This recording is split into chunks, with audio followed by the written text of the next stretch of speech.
5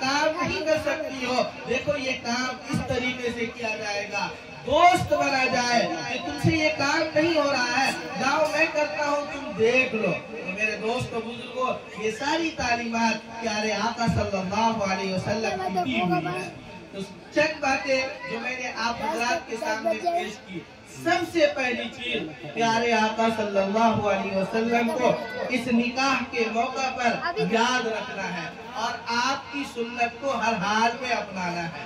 اس بات کا خیال رکھنا ہے کہ کسی بھی فنکشن میں کوئی ہم سے ایسا عمل نہ ہو جس سے میرا رب ناراض ہو جائے، پھر چاہے ہمارے رشتہ دار ناراض ہو جائے۔ پیارے آقا نے فرمایا لا طاعت لمخلوق فی معصیت الخالق، اللہ کی ناراضگی کے آگے مخلوق کی نافرمانی کی ناراضگی کی کوئی حیثیت نہیں۔ یعنی پہلے تم اللہ کو راضی کرنے کا خیال کرو، اس کے بعد کسی اور کی ناراضگی اور رضا کو دیکھو۔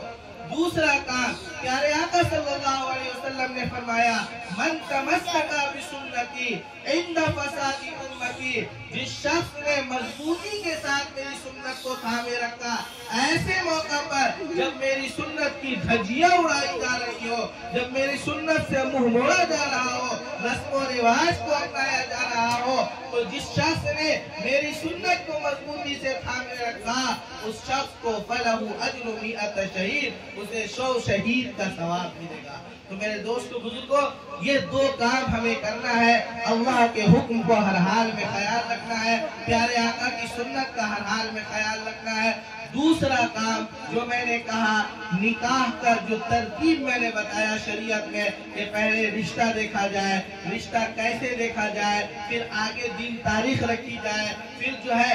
ان تمام مراحل میں صرف ایک بات کا خیال کرنا، اس بات کا یہ خیال کرنا کہ بھلے ہی اللہ نے آپ کو مال دیا ہوگا، بھلے ہی اللہ نے آپ کو دولت و ثروت عطا کی ہوگی، اس بات کا ضرور خیال کرنا کہ آج میں اپنے بیٹے کا نکاح کر رہا ہوں، میں وہ تمام کام کروں گا کہ جب میرا بھائی کل اپنے بیٹے کا نکاح کرے گا تو اسے کسی لمحے میں شرمندگی کا احساس نہ کرنا پڑے کہ میرے بھیا نے اپنے بیٹے کی شادی میں یہ کیا تھا، ہائے میں تو غریب ہوں، میں یہ کام نہیں کر سکتا۔ ان تمام رسم و رواج کو ختم کر دیجئے گا جو آپ کے لیے، آپ کے رشتہ داروں کے لیے، آپ کے پڑوسیوں کے لیے مصیبت۔ اور آخر میں جو بات میں نے کہی، نکاح کے بعد کی زندگی یہ بہت اہمیت رکھتی ہے، یہ دو نسلوں، دو خاندانوں، دو محلوں کا جوڑ ہے، تو اس پر صرف اتنا خیال رکھنا ہے کہ جو آ رہا ہے اس کے ساتھ حسن سلوک کرنا ہے، اس کے ساتھ اچھا رویہ رکھنا ہے، اس کے ساتھ دوستانہ رویہ رکھنا ہے، اور اگر کبھی ہمارے مزاج کے خلاف کوئی کام ہو جائے تو اسے معاف کرنے کا ہمت رکھنا ہے، طاقت رکھنا ہے۔ میرے دوستو بزرگوں، اگر ان کاموں کو ہم نے اپنا لیا تو ہماری زندگی سنور جائے گی اور ہمارے لیے نکاح جو بہت مشکل آج بن گیا ہے بہت آسان ہو جائے گا۔ اللہ رب العزت سے دعا ہے، اللہ رب العزت ہمیں اور آپ کو اپنے حکم کے مطابق اور پیارے آقا صلی اللہ علیہ وسلم کی سنت کے مطابق اس عظیم سنت کو ادا کرنے کی توفیق عطا فرمائے، ہم سے اور آپ سے راضی ہو جائے، پیارے آقا صلی اللہ علیہ وسلم کی سفارش ہمیں اور آپ کو نصیب فرمائے۔ آمین وآخر دعوانا الحمدللہ رب العالمین۔ اللهم اغفر لي ولوالدي وللمؤمنين يوم يقوم الحساب،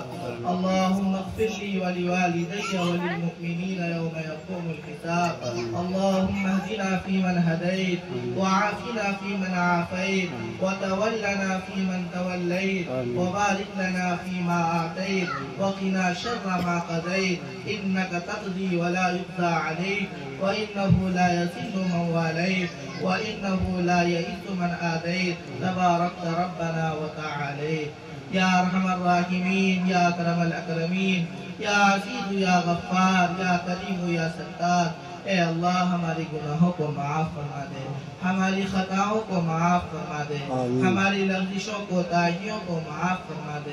اے رب کریم تو ہم سب سے راضی و خوش ہو جا۔ اے رب کریم تو ہمارے مرحومین کی مغفرت فرما دے۔ اے اللہ جو ہمارے خاندانوں میں، رشتہ داروں میں، عزیز و اقارب میں اور ہمارے پڑوسیوں میں جو بھی اس دنیا سے جا چکے ہیں ان تمام کی مغفرت فرما دے۔ اے رب کریم نکاح کے موقع پر اس مجلس کا انعقاد کیا گیا تھا، اے اللہ تو اس مجلس کی برکت کو تمام اعمال میں پھیلا دے۔ اے رب کریم نکاح کو پیارے آقا صلی اللہ علیہ وسلم کی سنت کے مطابق ادا کرنے والا بنا دے۔ اے اللہ جس سے پیارے آقا کو تکلیف پہنچے، جس سے آپ کو تکلیف پہنچے، ان تمام مراحل میں ان کاموں سے ہمیں بچنے والا بنا دے۔ اے اللہ جو نکاح ہونے والا ہے اس میں جتنی بھی رکاوٹیں، مصیبتیں، پریشانیاں آنے والی ہیں، اے رب کریم ان تمام کو دور فرما دے۔ اے اللہ جو رسم و رواج عام ہو چکے ہیں ان رسم و رواج سے ہمیں بچنے والا بنا دے۔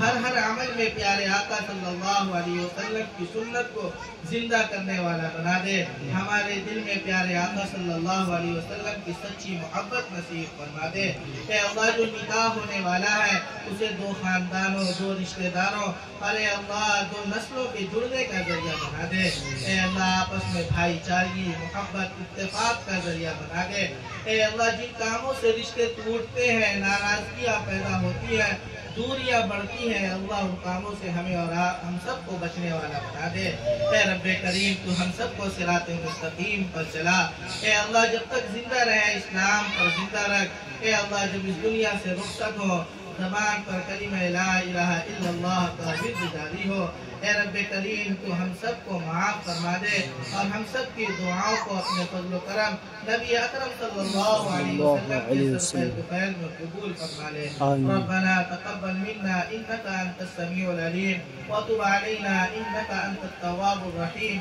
وصلى الله تعالى عليهم اجمعين برحمتك يا ارحم